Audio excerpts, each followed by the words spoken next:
Your favorite couples here so easily accessible. Grab your headphones, hit play, turn up the decibel. Master of the pod like a young Skywalker. Shout out to homie Yoda, cause great are we talkers. The crew is firm, so it's love to AZ. You signed the Tempe. Score's a competition simply. Sure to get you high like some true West Coasters. Look at the flick of the wrist, one guardian Leviosa. LA is always sunny, Comic-Con with honeys. Pokemon and Dunny, sneaker hype, he's taking money. And Rachel rolls her eyes and see Lee made it funny. Time flies and now my flux capacitor is running. You not rocking with us, you like a muggle wizard, see. Just stupefy yourself with the wave of wizardry. Like Mario standing still and the left's a moving screen. A world full of nerds, but only two nerdly. Don't be sure you ever heard, just see. It will be a drum like an infectious beat. We complete, they like when the short and long hair meet. Cause we the nerdlies, the nerdly. Don't be sure you ever heard, just see. It will be a drum like an infectious beat. We complete, they like when the short and long hair meet. Cause we the nerdlies, the nerdly. Hello, everyone, and welcome to the Nerdlies. I am Chris. I'm Rachel. Hi, how's it going? Hello. Hopefully things are going well with you, that you're staying safe and healthy as the Game Grumps call it, the Backstreet Boys reunion tour continues to tour the nation. It's my favorite analogy for Rona. Because we don't... the Backstreet Boys reunion tour. Yeah, you know. Oh, it's great. The tickets are spreading, and really... You just can't imagine, because, yeah, then they talk about how, like, you can't go outside without getting tickets to this concert, man. They're everywhere. Oh, man. Well, hello. Hopefully you're doing well. We've been having a pretty good couple weeks. We have been catching up on things, and we went back to shooting again for a little bit, which was fun. We got to go into a studio and shoot a couple of different looks and stuff like that. That was fun to go back and do, since we haven't done that in like however long that. I mean, we haven't rented a studio since before the pandemic. Really? I don't think we did have done a studio since then. Well, I did one with Aaron. You did, yes, yeah. we did. We did that in like June. Mm-hmm. Yes, you're right. We did that with our friend Aaron, Ram Entertainment on Instagram. Yeah, but that's been it. Everything else has been outside. Outside or like in our house. Yeah. Yeah, because technically we did a shoot last month, but it was very, very small, and it was just in our house. Yeah. With our cloth backdrop, probably, and like, it was our Christmas tree and stuff like that. Yeah, it was our Christmas tree with the blanket. Yeah. It worked out pretty well. Oh, you guys got to be creative. You got to figure out how to do it. It's been interesting to figure that out. But in personal update news, Rachel has been lucky enough to be part of the healthcare field. Yeah. And she has gotten her first dose of the vaccine. I know the first time we had a little bit of trouble, because obviously it's a little bit confusing. Even though it's super confusing. It's almost intentionally confusing. They would be like, "No, you don't need it yet. Don't worry about it. You don't need it yet." Like they're like. Well, I mean, there are people who really, really need it. That need it really quickly. But yeah, like if people like you who work with people all the time. If you don't know, Rachel is a certified massage therapist. We've talked about that, I think, before. Mm-hmm. But yeah, working close enough to people like that, you really need to get a vaccine, some sort of protection. Yeah. But beyond wearing masks and all that stuff. So it took a little while to work out. Even the day we finally got the thing, like how long did it take for us to get through the line? 3 hours. Yeah. It was at Dodger Stadium. I was not expecting that. It was insane. We thought we were gonna go and like come back, have a quick dinner, and like be all set. And no, it was I wonder if it's better in the afternoon or something, like at Maybe? all. But I don't know. I mean, honestly, I think the hardest part is that they have that 20-minute waiting period. Yeah. And like, so it's like no matter what, you're waiting not only for your turn, but you're waiting for like people who have to like sit in their car for 20 minutes. Yeah. Like, behind them. So I mean, it's a safety precaution. I mean, some people do have allergic reactions and stuff like that, so you kind of have to do it. But how do you feel? I feel fine. I definitely like if my flu shot hurt this bad, I don't remember it. But like I feel like I would have remembered it hurting as bad as it hurt. Like it felt like almost like a tetanus shot. That's how bad it was. Yeah, I mean, because it was like, because normally like you get the flu shot the next day, your arm hurts a little bit. Yeah. But like it was like 3 hours after I got it, I like I was laying down and I tried to lift my arm. I was like, oh my God. Yeah. Holy shit, it hurts. And it hurt for almost like 2 straight days. It's like just now finally loosening up a little bit. Loosening up to where it's like, yeah. And I'm trying to like stretch it, and I used some like topical cream on it the other day, and so it's been feeling a little bit better. But yeah, man, that's like, and I did feel like at first I didn't think I was having anything, but like one of my coworkers said like I looked really shaky. Oh, at work. Interesting. And I was like, really? I was like, I don't feel like I am. And she's like, you're fine? I'm like, yeah, I don't feel bad. I was like, my arm really hurts. And that's why I took like a much shorter shift than I normally take at work the other day. Because I was just like, if like 11 o'clock in the morning, I can barely lift my arm, this is going to be an issue. Yeah. So I can't be doing like 5.5 hours of massage like that. Even the 3 hours that I did do was pretty challenging. So I'm kind of, now I'm worried because we read up about some things saying that I guess the second dose is much worse. Yeah, and there's different side effects for each one, because obviously there's the Pfizer one and the Moderna one, and you got the Moderna one, and most of the people that I know that have written about the Moderna one said the second dose has some more side effects that are just a little bit more, they just take you out a little bit more. They're not like threatening or anything, it's just takes a little while to recover. So we'll have to plan a little bit better for the second one so that you actually get a couple days where you're not doing anything. Yeah. So I'm definitely gonna do it like hopefully on a Friday, so I have like a whole day and then a half before I work again. Yeah. But in any case, glad we're able to, in a position to do that. Hopefully, we're gonna work through the tiers. Hopefully I'll be able to get it soon too. Because I'm in the communications field, but we'll see. We'll see how everything goes. Everything seems to be rolling out well, aside from like the one thing that I saw where like protesters had shut the site down for a day. But like they're gonna figure it out. They're gonna get it all to all the people. It's going out to pharmacies and stuff like that. So I'm glad, really really glad that's working out well. But on to some nerd news. Besides real life news. Let's go into some nerd news before we go into the meat of what we're going to talk about today. There was some, obviously Marvel is back in the talks of everything because WandaVision is doing so well. But it was revealed that they are actually doing a Kingdom of Wakanda series, or some sort of Wakanda series for Disney+, which they didn't reveal in the investor thing, so I wonder if it was a new development, but Ryan Coogler is involved with it too. So I'm super excited to see what they do with that, because there's a lot of stuff they can do with Wakanda and all the extra characters in that series as well. I know they have to figure out a lot of things with Black Panther 2. And I'm still like, obviously everyone's still reeling from the Chadwick Boseman stuff. So it's like, how are you going to do it? Like, yeah, I mean, I feel like the logical thing is to like focus on like the females, like, I think so. They're all very like amazing characters and fleshed out really well. Yeah, and I feel like it'd be an interesting thing to see, like, how the kingdom would deal with that. And because it would be a because they already thought he died before, like, so, like. Yeah, it's like, what do they do now, and like, how do they rebuild their country and all that? Because I'm sure like that would be a huge blow for Wakanda and stuff too. So, and who knows how they're gonna explain it or whatever. It's gonna be interesting to see how they move forward with that story in any case. So I'm very intrigued. I'm super excited just because like all the Marvel stuff has been at minimum pretty good. Yeah.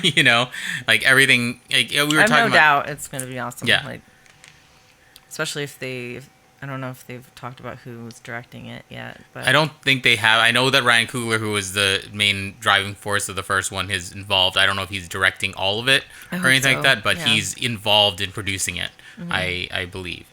So I'm pretty excited about that. Yeah. Speaking of Wakanda, there was or Black Panther, there was as you guys know, there is a very large game happening this weekend. This episode is going to air after the game. But there is a Super Bowl commercial that we saw on YouTube in advance that features one Killmonger, Michael B. Jordan. It's so good. It just randomly popped up before a YouTube video. Normally I don't, like, I just start, I just skip the commercials, but, like, I just wanted to, like, I was, like, it started off and I was like, I just kind of want to see where this is going. And then it was just, like, fucking hilarious. I was like, Chris, you have to see this. It's so good. Like, oh my God, this is so fucking hilarious. Like, we'll have to post it. We'll post it with the episode. I love it. Because it's definitely, it'll be hard to beat right now. I'm going to watch, obviously going to watch the Super Bowl, but it's going to be very difficult to beat. So fucking good. I love the husband. Just like, no, put your clothes back on. Turn on the lights. Oh, it's so good. Oh, it's so fucking funny. So yeah, if you haven't seen it, and if you want, there's going to be a link in our page, but also look up, it's called, I think, Alexa's Body on, it's an Amazon commercial for Alexa. It's incredible. But I'm sure there's going to be more. We haven't seen all the other big game commercials, but I'm super excited to see what they come up with. Yeah. Moving besides that, there was a big trailer that came out, which was Godzilla versus Kong, which is like a monster lover's dream, I think. Mm-hmm. Big monster lover's dream. The commercial looks fine. Like, it's pretty much everything anybody would have wanted out of them. I think it's kind of ridiculous that, like, at the end, like, Kong is like wielding a weapon, which is hilarious to me. Yeah. But I'm also... I don't know, man. Yeah, but I'm also like, okay, I know it's farcical to think about these things and to even, like, bring logic into large monsters fighting each other. There shouldn't be. That's not what the point of the movie is. No. I totally understand that. No. I totally understand that. But for me, how does King Kong at all, as a flesh and fur monster, beat Godzilla, who is a basically leather-skinned lizard with nuclear powers? Yeah. Yeah. He's basically a big human with like a really big human being. Versus like a fucking kaiju. I don't. What? Like they I'm looking at the Pacific Rim thing and I'm like, they have to fight these things with mechs. Like, there's no way they're going in there naked. Like, what's up? And you saw how ineffective the Pacific Rim robots were in water compared to the kaiju. And Godzilla can swim. That motherfucker's Michael Phelps. Like. It's a Michael Phelps lizard coming at you with nuclear breath. Yeah. So I don't know. I think see. It's funny. Yeah. I am excited for it solely because, it's going to be the spectacle of seeing large monsters fight each other. Yeah. I know that's like the big drawback that people who have seen the Godzilla movies so far is that they feel like it's the funny thing is like the aspect of the Godzilla movies that doesn't work is the human aspect of the movie. Like, no one cares about the humans in the movie. Just let the monsters fight, which I'm hoping they'll do. Which is like, I feel like Pacific Rim maybe suffered with that a little bit. A little bit, yeah. A little bit. But it was still like a pretty solid. And it's one of those things, like, sometimes the focus is a little bit wrong, right? Yeah. Like, I heard a wonderful theory, and I still fully believe this, that Pacific Rim would have been even better, because I still love Pacific Rim. It's great. Amazing. Yeah. But it would have been even better if they had focused on Mako rather than the white character, basically. Yeah. Like, if they would have followed her journey of wanting to be a kaiju like pilot like throughout her career and all that stuff, that was the much more interesting story than the generic white guy who lost his brother. Yeah. Like, that's a good side story. Yeah. But Mako's story is way more interesting. Being saved by a kaiju pilot, wanting to be a kaiju pilot, but her dad doesn't want her to be her quote unquote dad. Yeah.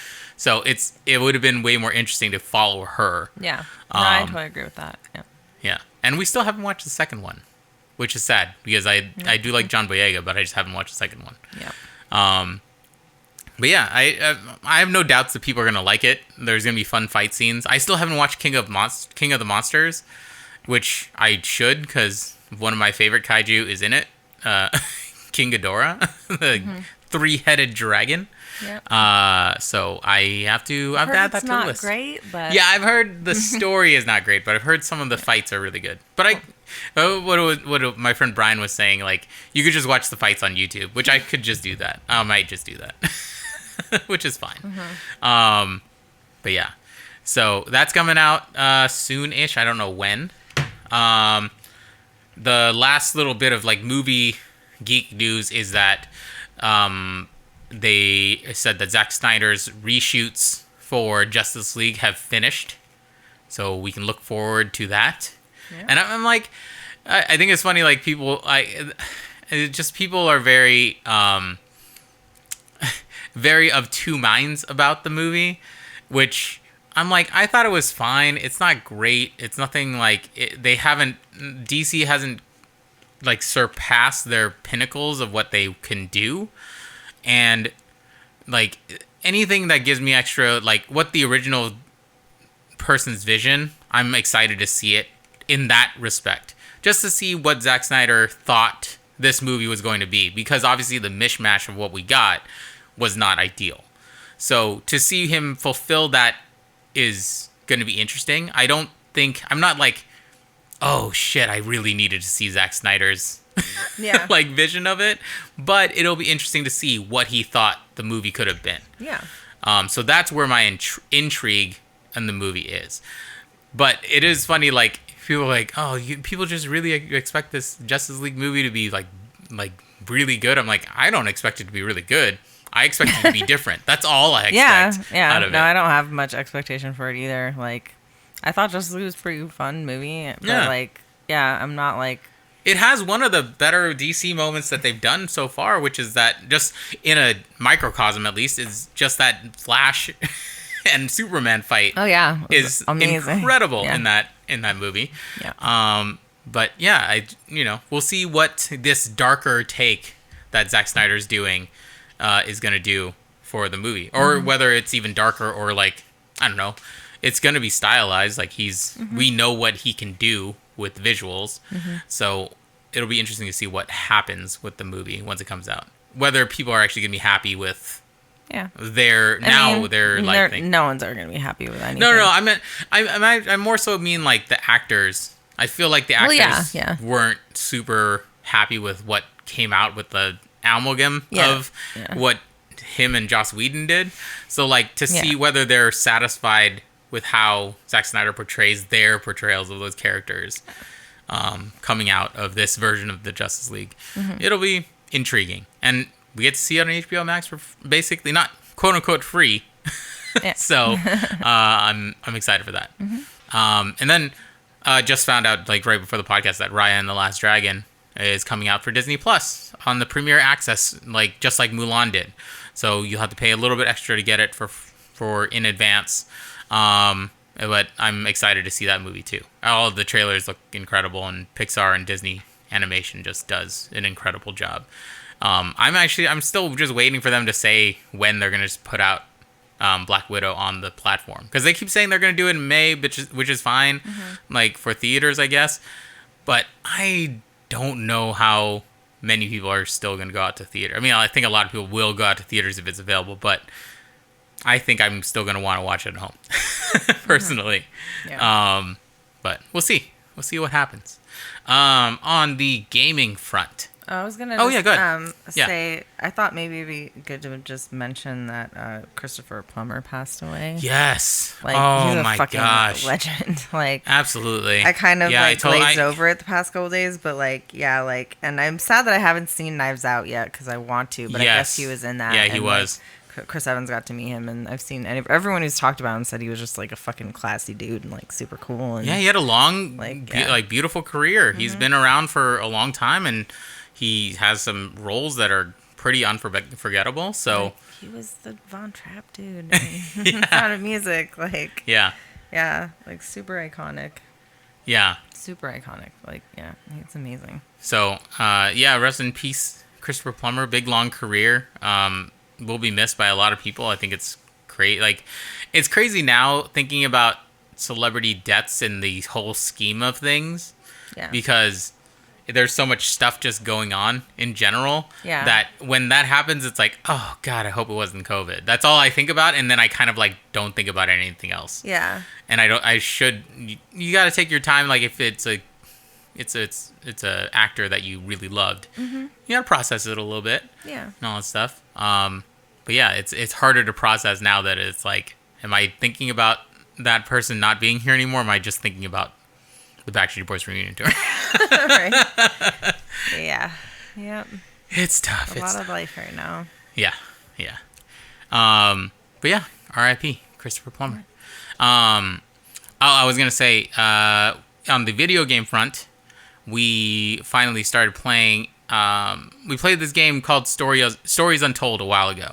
And, well, we finally played it together. We've watched it played a couple times. And the studio that makes that, named No Code, came out with a game, I think, last year or 2019 called Observation. And we had never heard of it up until after we played Stories Untold and, like, re-looked up, like, the studio. So we went and found it, and it looked incredible. Big thank you to my cousin Justin, who gifted us the game. Yeah, it was really nice. Really nice of him, because he was watching one of our streams and we were saying we're gonna go and play it, and he like went out and bought it for us. It was very, very kind of him. Yeah, it was nice. But yeah, it's one of those games like we love kind of story and like almost movie like games with puzzles, and that was definitely one like in that same vein.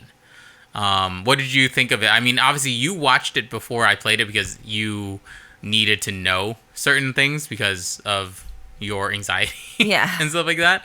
What did you think when you were watching? I wasn't sure how scary it was going to be. It was more like thrilling. There was kind of like a couple of jumpy scare type things, but nothing too crazy, which they didn't really do for Stories Untold either. No, like, it's all atmosphere. Like, yeah, it's like, there's never anything that just like blatantly jumps out at you, or like there's really no like blood or, well, maybe a little bit, just like kind of like with the writing on the wall or whatever, but like there's no gore to be heard of or violence or anything. It's just all about like, because the first one was kind of more of a text adventure, and this one you actually play as the AI on a spaceship, which is an intriguing, really interesting perspective. Yeah, that's really cool, because usually you play as the character. Now you're playing as the thing your character is interfacing with, which is crazy.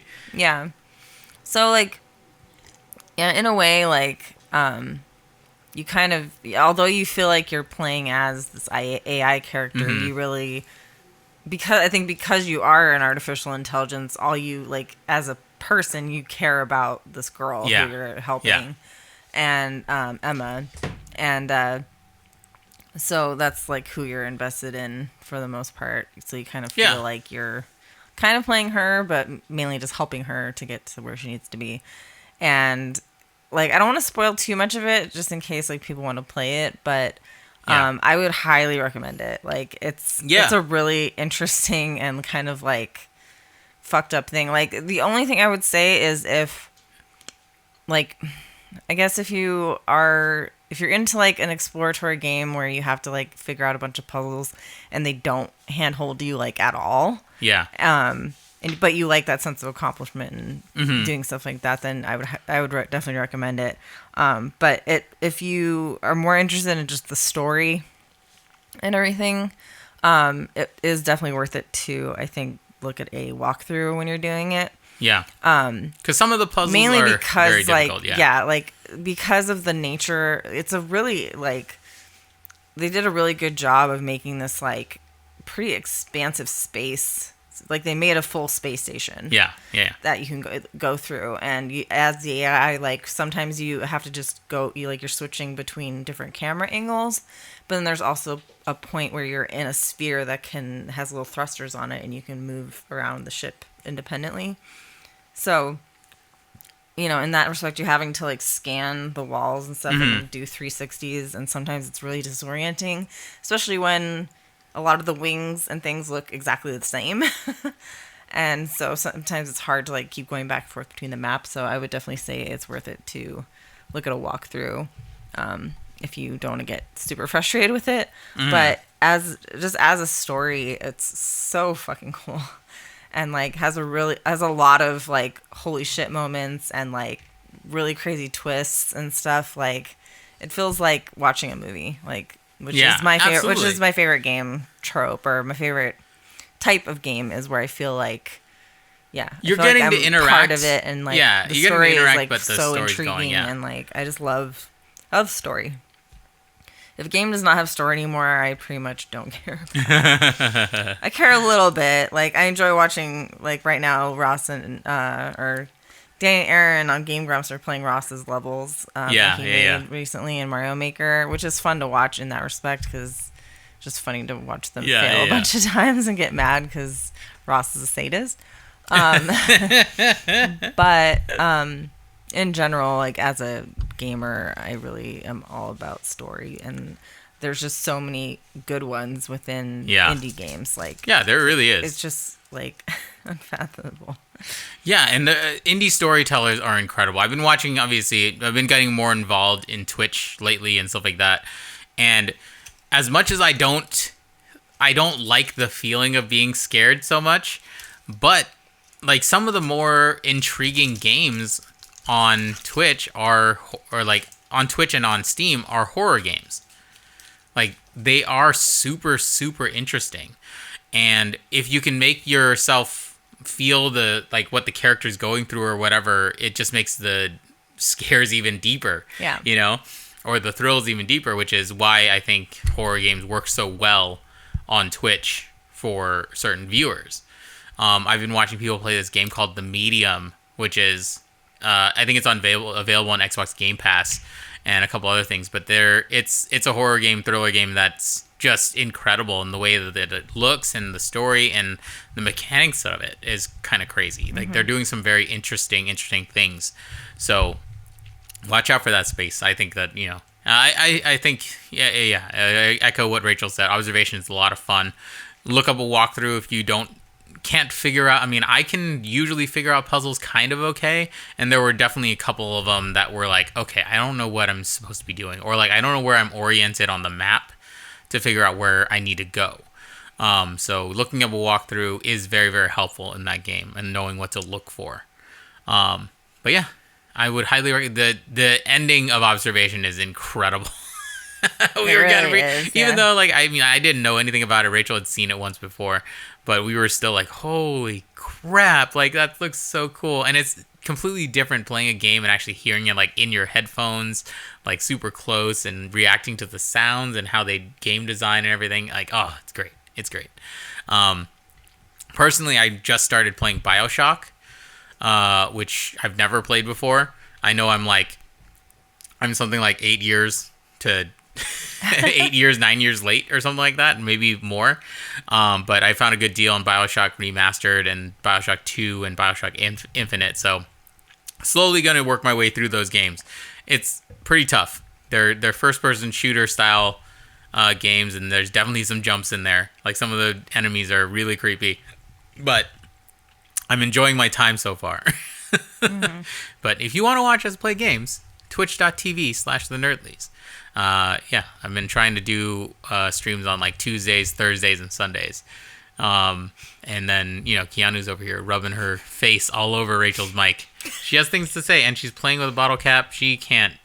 I don't understand it. She's crazy. She's never like this any other time of the day ever. Like, she never even comes up here.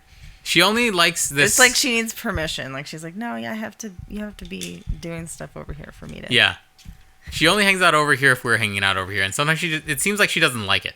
Yeah. For the most part. She's just very confused as to why we're over. Yeah. But yeah.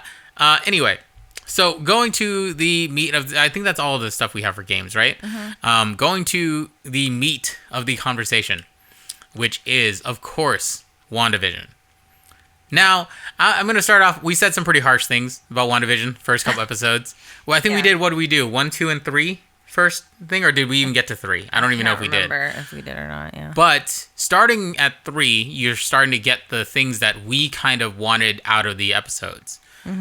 And by now, we are really getting everything that we were like, this is what I was waiting for. Yeah. And it does feel a little bit. I was seeing somebody else talk about it, and I'll kind of agree that I was gonna stick with the episodes anyway because I knew that Marvel had something up their sleeves that was going to engage me, and I didn't know when it was gonna happen, but I was gonna stick with it.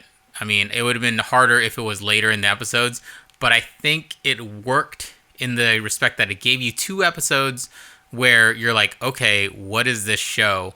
Kind of giving you little clues as to her reality bending, but having her live in this reality, right? Yeah. 3rd episode breaks a little bit more, just slightly more, but it's still the trope of what they're doing. But there's still definitely more moments. And then by episode 4, it's all out like, okay, we're going to start giving you everything else. Yeah. And I think that worked really, really well on me personally. Because now I'm like 1,000,000% in. Yeah. And I don't like, I'm not that I feel bad about saying what I said or whatever about the first 2 episodes. I still felt that way when I was watching it. But it makes the first 2 episodes make much more sense. No, I still definitely stick to my guns that... I'm not going to go revisit I thought episodes the 1 and 2. first 2 episodes, actually, I thought the first, 3 episodes were awful. Personally, to get through. Because I just don't like that humor, just as, I just don't... Sometimes it's just not your thing. And, like I said, it just kind of makes me cringe. I don't, I don't really like that kind of stuff. Yeah, so I don't know. I just, it was really hard for me to, And then there's also a thing where, there's certain things where if, they're trying to be too heady with things, I don't like it. Or when they're trying to be too high concept or whatever, I'm just kind of I don't know. I get what you're saying. Yeah. Yeah, it turns people off sometimes. Yeah, so it definitely, I could have just started it at episode 3. And then that would have been enough for me. I could have gone without, the first 2. Or even the first 3 episodes, yeah. Yeah, I could have actually, I think I could have just started at 4 with the whole Monica Rambeau thing. I think I would have been way more invested. Just so you guys know, we are going to spoil stuff in the show. So if you haven't seen it, please go watch it and then come back and listen to the rest of this. But we are going to go into major spoilers for especially episodes 4 and 5. Because episode 3, I think we were still in that realm. There's a lot of Easter eggs there, but there's not a ton for us personally to talk about. But we are going to spoil episodes 4 and 5. Speaking of Monica Rambeau, that was a really cool... I love that intro of her. And that, we haven't really seen... Aside from, a clip in Spider-Man Far From Home, seeing the blink in reverse. Yeah. Seeing people come back. Yeah. Into their moments. And that was pretty nuts to see that in a hospital setting and how much panic there would be having all these people come back out of thin air basically and show up. It was a really cool way to give that, more context for people outside of, the Avengers fight just minutes after that happens. Yeah. But I thought that was really cool. I thought I was super excited. I think the internet went wild with Jimmy Woo showing up. We were both super excited. I love him so much. I think he's great. That's amazing. I was so happy. This is no joke. We watched that scene where he shows up and he does the card trick. I told Rachel, I gotta rewind this, and she's like, "What?" And I think that you said what. Yeah, I was like, I gotta rewind it because I gotta see this again. Literally, in the middle of the episode. And I was like, he fucking did the card trick. He did it. The sleight of hand that he wanted to learn from Scott Lang, he fucking learned it. He learned it. That is some character development out the ass right there. I love it. Yeah. He's so endearing. He's kind of an asshole in certain situations. But... I think he's just, he's awkward in... Yeah. But, it's he doesn't know what the fuck's going on. Yeah. But yeah, now we have Jimmy Woo back. We have Monica Rambeau. We also have Darcy from the Thor series back as the main scientist. And just the 3 of them, the trio of them, is very, very interesting to see how each one treats the problem, I guess, the situation. And then you have, obviously, what's going on with Sword. and director, I can't remember his name right now. Dickhead? Yeah. We'll go with director Dickhead of S.W.O.R.D. right now. Basically. But yeah, so now we're starting to see what's going on outside of Wanda in the real world compared to what's going on inside. Mm-hmm.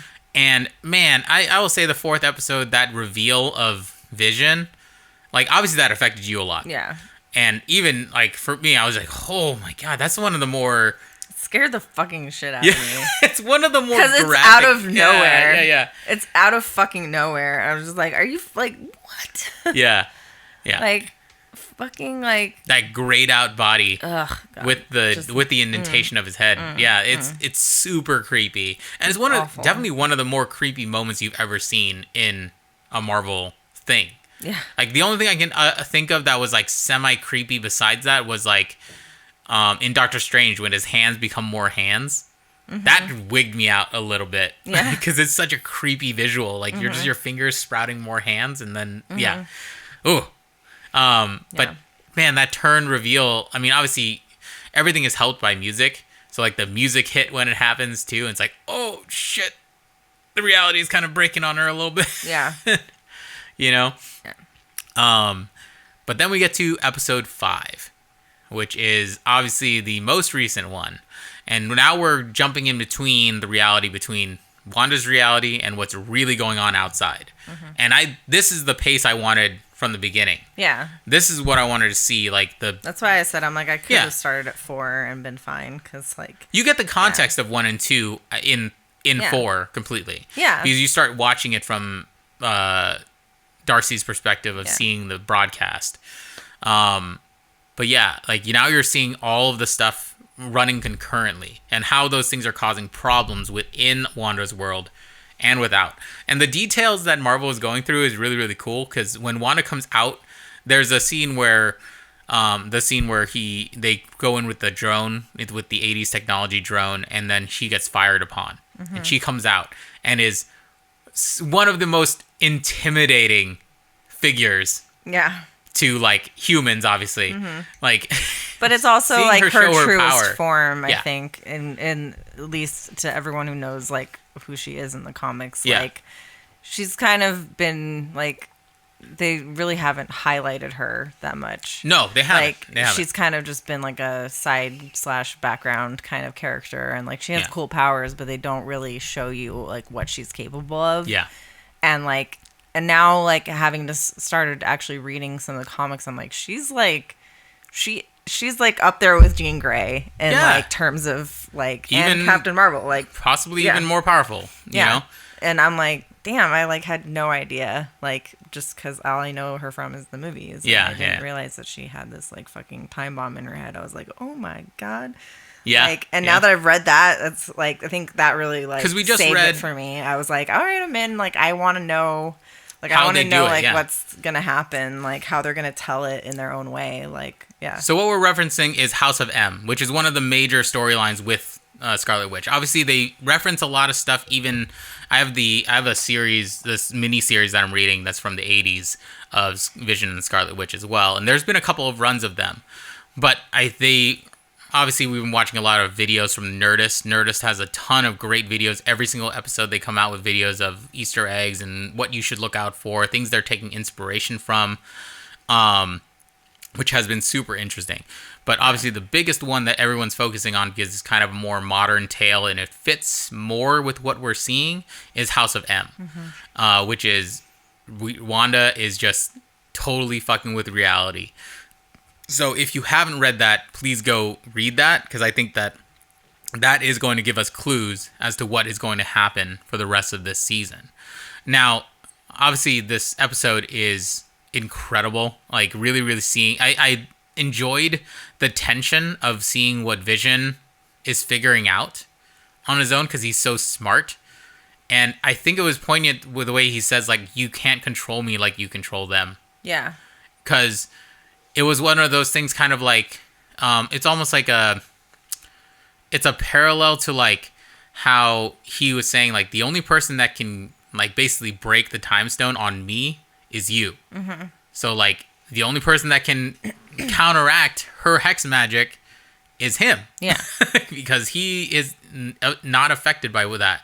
Because he technically is the Mind Stone. That was what he was built from. Yeah. So he knows exactly how to counteract or like be the yin to the yang. Isn't that how she got her powers too? Yes. Was from the Mind exactly. Stone? Yeah. So he is kind of the yin to the yang with her, I think. Definitely, yeah. So, It's that dichotomy of her loving him so much, but like her not getting that, like she's fucking with the natural order and she's not respecting what he would have wanted out of his own death. Wong would be really pissed at and I'll say that as, oh yeah, you don't mess with natural law. Yeah. Yep. Wong and Baron Mordo would be very, very mad at Scarlet Witch right now. Very much so. But yeah, I think Doctor Strange is gonna be pissed. Oh yeah. Like that's the whole thing. Is like I'm way more excited now that I know like of House of M. I'm like I just want to see Doctor Strange. Like as soon as he shows up, I'm like that's like all I've been like. I could just watch that episode and be happy because that's gonna be fucking insane. Like watching him like try to talk her down. Cause he's gonna be the only one to do it. Like no, like you know. New Captain Marvel is trying very hard. Yeah. But she, like, and that's the thing. That's kind of the interesting. I kind of enjoyed that whole thing where she was like, you know, you protected me because you could see in my head that I wasn't there to harm you. I was trying to help you. But at the same time, like, Wanda's just fucking gone. Like, she's trying so she's hard to hold it together. Which like, you know, they show you this footage of like her breaking in, and like I thought it was interesting that Nurse was saying like she was partly like going to get him, but then but I think she somehow found out that they were like experimenting on him and doing shit with his body, and so it's like I think it's like probably seeing that just like broke her even more after she's already been broken, and like she was broken hard, and that was like honestly that storyline from like Endgame was and like Infinity War like broke my spirit. Like I like because I really loved Vision from the beginning as a character, and then I really loved their romance, and I really liked how they did it in the movies. And so I think that's kind of, like I told Chris, like that's kind of why I've been having an issue with this, is because it makes it feel so fake in the beginning. And I don't like that. And so like I like it more now because I'm like, this is how like and I think they would have really been. I think that's kind of why they did it. They wanted you to feel the uncomfortability of like the ideal I guess so. The ideal relationship between them, because that's not how it should work. That's not how modern relationships work. And that's why it's so kind of visceral when you see Vision finally kind of like break in this last episode and be like, you are doing something that we shouldn't be part of. Like you can't control everything. You're hurting people. And I think that's why they did it, but I get why but obviously like, it's just the true nature of it is that you're being shown this, and it does make you feel uncomfortable, and it makes you feel weird about it, and it doesn't work for you. But like I just like that they're definitely setting up that it's like she just had enough. Like you know, it's like, and she was just like, well, like I don't like. She probably didn't want to disrespect his wishes, but she didn't want them to keep experimenting on him. And then she was just like, well, fine, I'm gonna take you away. And like in her head, her logic is like, I'm going to make things better for you and like give you a better life that you should have had. And that's obviously her intention is good. And that is even like in the comics, her intentions are... her intentions are pure. Very pure. And like, and she really wants to help people, and she wants to be on everyone's good side, but her fucking dad and her brother are kind of psycho and trying to manipulate her through that. And so it's like, I like that they're sticking with that theme of like she's going into this with like really the purest of intentions, because she does love him, but she's just like so far gone that she can't snap out of it. Like she's in her own like bubble mental of her trap, own creation. Like she's trapped as anybody else is, but she's internally trapped in this like delusion of like, I can't let him go, you know, like I can't lose him everything again. has to be perfect, like I want to have kids, you know, like it's kind of crazy. So So I'm like, definitely like, I'm in it now. It's fully 100%. And especially with this fucking ending, I'm just like, what and let's just talk about that. This is something that, I mean, I kind of suspected that we would get. I heard so many rumors that like it did like, I still was like, oh my God, but like, kind of like I was telling her, it's like almost the way I felt in the end of Mandalorian. I was like, they fucking really did this shit. Yeah. And I got almost just as emotional about it. I was like, holy fucking shit, man. And it's crazy because I was thinking, I was thinking that Quicksilver would make an appearance again. Yeah. But I still was thinking, okay, we're gonna get Aaron Taylor Johnson back, and he's gonna make an appearance of some sort, and somehow it's gonna be kind of wild. But obviously, the man at the door, who is Pietro, is Evan Peters, Quicksilver, the Fox version of Quicksilver. Insane. And I fucking love him as an actor. He's phenomenal. Like. Fucking phenomenal. So I'm just like, because that was the almost one of the best parts of those movies for me. Absolutely. Was his character, because he did it so fucking well. Yeah. And like the scenes were just like amazing, like so epic. Yeah. I fucking love them. But yeah, so I'm like, oh, I'm down. Yeah. Down. For whatever the fuck happens with this, even if it's very momentary, like, I want to know what the fuck's happening. Well, the thing is, so this is my thought, right? So obviously, this is the thing that everyone wants, is that we are going to introduce mutants to the MCU. Yes. And we want to have X-Men in MCU. We want to have Fantastic Four, which they dropped a hint about Fantastic Four possibly, because they talked about an astrophysicist that Jimmy Woo knows. So it'll be interesting if Reed Richards shows up in this series or is referenced by name. Oh my God, I can't. Like, yeah, right? I can't, like... But obviously, I think the thing is with this, and obviously since now that we've read House of M and seen what she can do, and if her powers are unwieldy, which is what it seems like, because my theory is that she is... and it's the same as what Nerdist was saying, is that her power now, because she is so enraged by Sword's intervention on her, that she overjuiced whatever she was doing, and now she pulled someone that she wanted to see from her subconscious out of another reality into her delusion. Yeah, because they show her when she's going back in, she like doubles down basically, and like puts even more of her energy into the shield, because she's like, I don't fucking want anybody coming in here again. Yeah. Like, stay the fuck out. And so like in her head is thinking, okay, this will fortify it, but not realizing that she probably fucking tore a hole in it to another dimension. And being, as emotionally what was I gonna say, compromised by her fight with Vision, that she doesn't even know her powers are reaching out further. So there's a possibility of that. There's a lot of other ideas floating out there, but that's what I'm thinking. And I think when we get, and obviously I do think Doctor Strange is coming into the show, because we talked about it and they said that this is kind of leading into Doctor Strange's movie, which is called The Multiverse of Madness, for a reason, I'm assuming. So I think something is going to happen where she's going to break. A lot of M's in that. Yes, there are a lot of M's in that. A lot of Maximoff stuff going on there. Yeah. But Multiverse of Madness? Yeah. So we'll see how it turns out. I don't know what's going to happen, but I think the way it's going through, it's going to end up being like she's combining certain realities, or that Doctor Strange needs to try to fix it, but he can't fix it all the way. And certain characters get pulled into this reality that weren't here before, or some of our characters get pulled into that other reality somehow. Yeah. That's already either established or whatever, so that the mutants can be kind of a thing already. But I'm so in. I'm so excited to see what's coming next. Totally.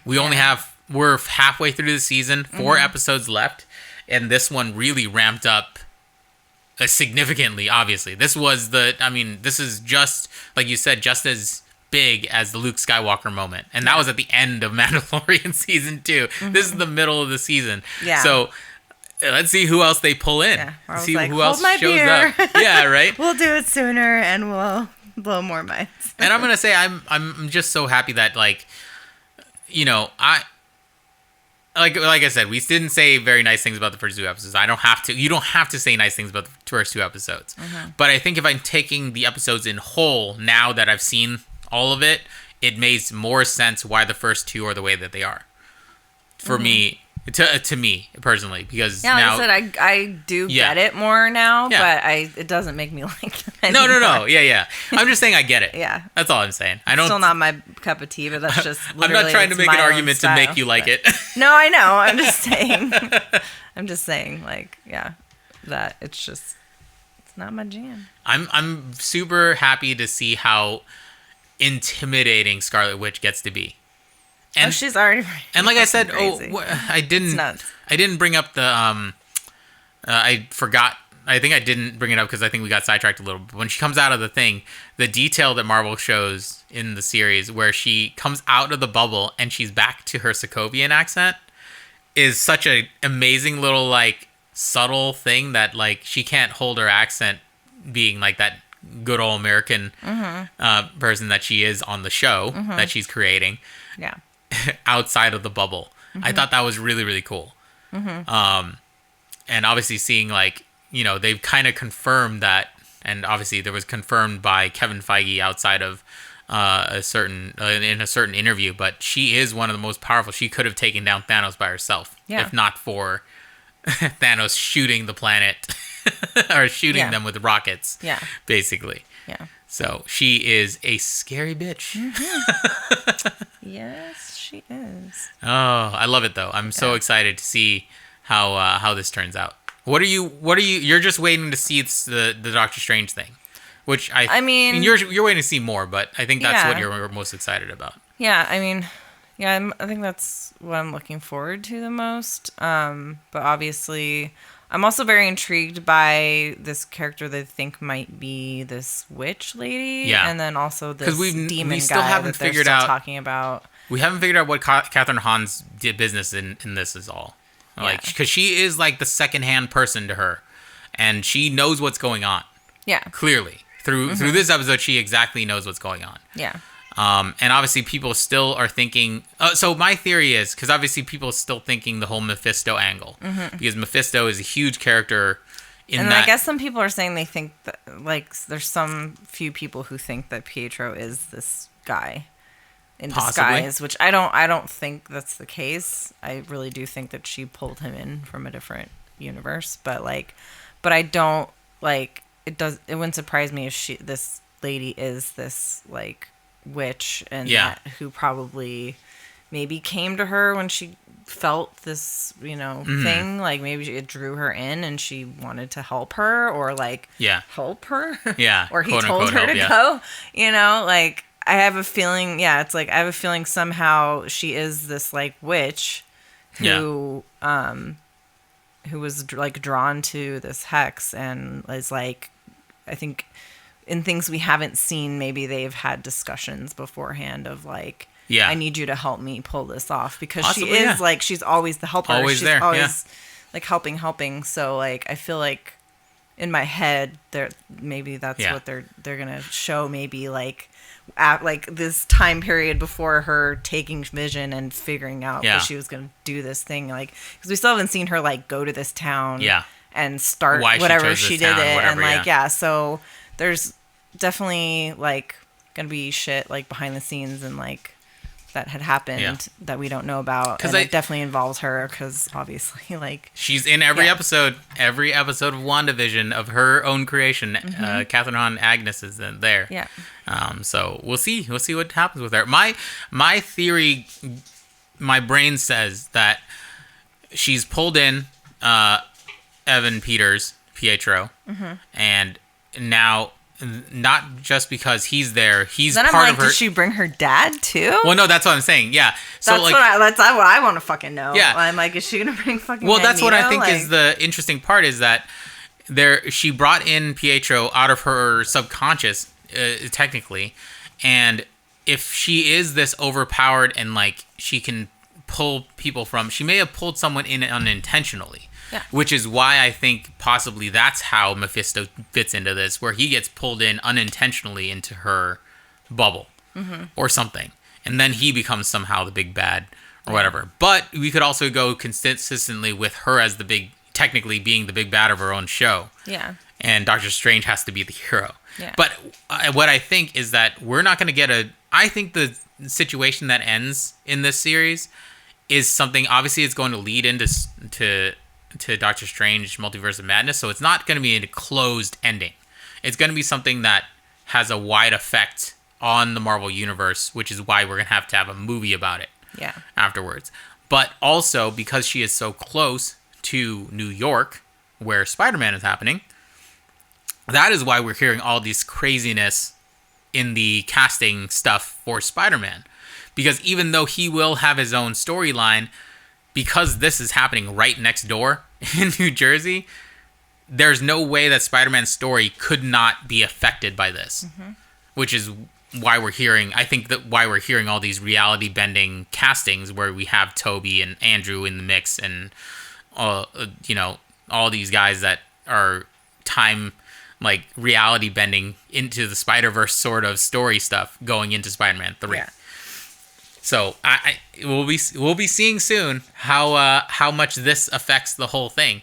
And I was looking at the slate again, and how we're gonna be watching this show, and then right in March we're gonna get Captain Winter Soldier and the Falcon and the Winter Soldier, and then Black Widow in May, and then Loki in June or something like that. And Shang-Chi is supposed to be in July. I'm so excited. Marvel is just killing me with content, but I'm so excited. Anything else you want to say about the show before we wrap up for the episode? Not that I can really think of. Yeah, I think we covered pretty much everything. So yeah, if you haven't read it, you need to read House of M, which was written by Brian Bendis and penciled and art by Olivier Coppel. House of M. I highly recommend it. It's a really, really cool story.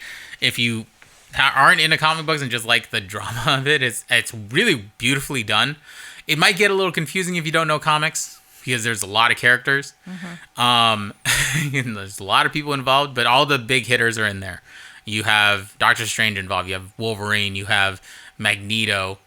Obviously Scarlet Witch. And all the big characters are in there. It's very, very interesting, and definitely gives you the vibes of what's going on in WandaVision. So if you want to flesh out what's going on in the show a little bit more, maybe, check those out if you can. And I think the value of the book is going up, so it might be harder to find as a physical copy. But obviously Marvel Unlimited is available. That's pretty cheap, and you can read it on your tablet or whatever. So, just wanted to point that out. Yes. And I think, I'm very interested. Now I'm, because of reading that book and seeing the things that happened to Spider-Man specifically, it makes me also super excited for this new thing, because I'm realizing, he's going to be meeting a Peter Parker who had a Gwen. Yeah. When he didn't. And he's going to meet a Peter Parker who had Mary Jane, and he hasn't really yet, Yeah. It's going to be interesting. And then, feeling knowing that these histories have all been repeating themselves in, these similar fashions, where he has an Aunt May and an Uncle Ben. And, that's going to be fucking insane. It's going to be wild. Marvel is going... it's going to be pretty crazy for this next phase of Marvel. It's just going to be that way. Yeah. And we're going to have to see, if they've adjusted anything in Black Widow for this. Because I'm very confused as to what's going on there. Yeah. Because we obviously have that trailer of Loki where it looks like Black Widow somewhere in that trailer. Oh, yeah. There's that one shot, and we're like, okay, what the fuck is going on there? So there's a lot of stuff going on in the Marvel Universe that we are going to flesh out over this next year or so. But yeah, WandaVision kicking off well. We'll see how it ends. Super excited to see how the next episodes go. But yeah, that's pretty much it. Hopefully you guys are safe and healthy. Stay that way. Wear your masks. Social distance. Try not to go out to any parties. If you want to party, come watch us on Twitch or something. Yeah. Hang out on our Discord. We have a Discord channel now. Come and chat and stuff like that. We'll talk geeky shit with you guys as I find it and chit chat and stuff like that. We have a couple good friends on there already. So yeah, cool. All right, have a good week and time and whatever you're doing. Hopefully you guys are doing well, and we will talk to you soon. Go forth and be nerdly. Bye bye, guys.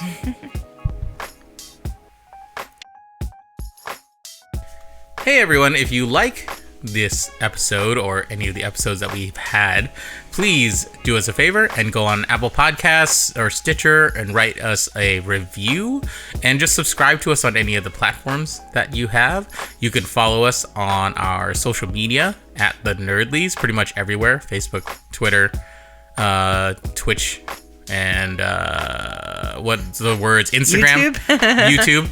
You can find us on YouTube, the Nerdlies. We do need more subscribers on that so we can lock in our channel and stuff like that. Rachel's social media is Lady Raygun, LADYRAEGUN. Yeah, on Twitter, Instagram, and she has a Patreon account. Yes. That we are still shooting stuff for. And also I have a Facebook. I don't have a Facebook anymore, but I have a Facebook page that is Lady Raygun Cosplay if you want to check that out. Yeah, and that's also facebook.com/Lady Raygun. But yeah, come follow us and do all the things. We'll see you soon. And thank you so much for supporting the show. Thank you. Bye. Go forth and be nerdy.